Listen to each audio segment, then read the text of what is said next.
দীর্ঘ ১৬ বছর যাবৎ সমগ্র বাংলাদেশ একটা শক্তির বিরুদ্ধে লড়াই করেছে। কারণ মাঠে একটা শক্তিই ছিল। আর তথ্য প্রযুক্তির এই যুগে আপনি মুখ দিয়া কি বলতেছেন, দলের পক্ষে কি সাফাই গেতেছেন, ডাজন্ট ম্যাটার। মানুষের হাতে থাকা সেলফোন, ক্ষুদ্র ভিডিও, ছবি, এগুলা অনেক কিছুই প্রকাশ করে দেয়, যেটা আপনার জন্য বিপদের কারণ হতে পারে। ছাত্রলীগের চ্যাপ্টার তো ক্লোজ।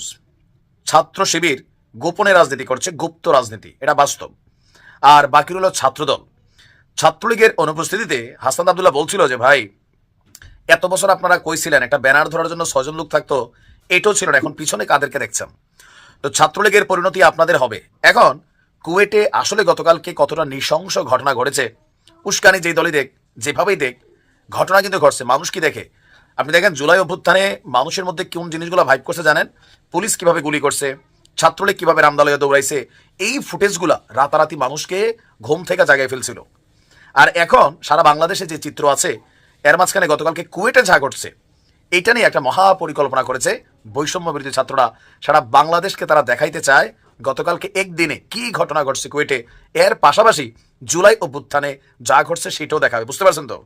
মানে ছাত্রদলের তো ভাই কবর রচনা হয়ে যাচ্ছে। হান্নান মাসুদ বলছিল ছাত্রদলের কবর রচনা হবে। এখন কবর রচনার দিকে তারাও যাচ্ছে, সুযোগও পাচ্ছে। আর বৈষম্য বিরোধীরা তারাও একটা রাজনৈতিক শক্তি হিসেবে আবির্ভূত হচ্ছে। রাজনীতির এই খেলায় এখন মাইন্ড কার চিপায় পড়ে গেছে ছাত্রদলের নেতাকর্মীরা। আর এই নিয়ে আজকে সারা বাংলাদেশের বিক্ষোভ প্রতিবাদ মিছিলের মাঝখানে কুয়েটের ঘটনাবলীর একটা দৃশ্যপট দেখানোর সিদ্ধান্ত নিয়েছে বৈষম্য বিরোধীরা। হাতে না, ভাতে মারবে তারা।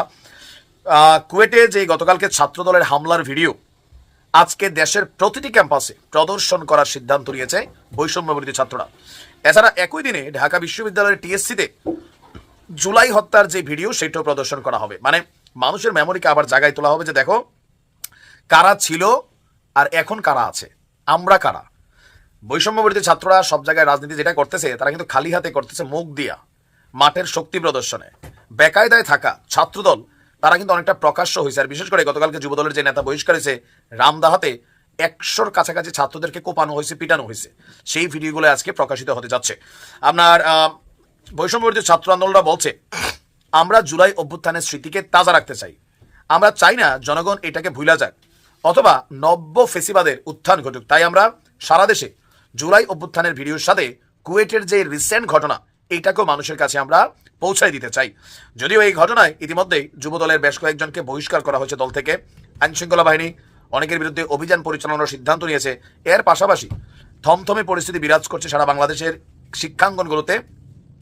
অনেক জায়গায় ছাত্রদল, ছাত্র বৈষম্য বিরোধী তারা কিন্তু মুখোমুখি অবস্থানে আছে। আর এই টোটাল ঘটনার পিছনে শিবিরকে গুপ্ত সংগঠন হিসেবে দায়ী করা হচ্ছে। যে শিবিরের একটা টিম প্রকাশ্যে, আরেকটা টিম গোপনে। এই গোপন টিমটা ছাত্রদেরকে উস্কাইয়া মব জাস্টিস অথবা মবের ঘটনাগুলোর দিকে ধাবিত করে। আপনারা দেখছেন গতকালকে থেকে শিবির বলছে ভাই আমরা গুপ্ত সংগঠন না, আমাদের সবাই প্রকাশ্যে।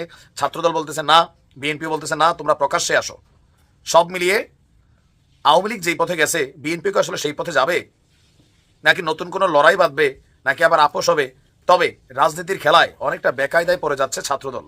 ছাত্র শিবির এবং বৈষম্য বিরোধীরা আসলে কি এক টিম নাকি দুইটা টিম, এটা বুঝতে বুঝতে বাংলাদেশের আর অনেক সময় লাগবে। দেখা যাক কোন দিকে যায়। ভালো থাকুন।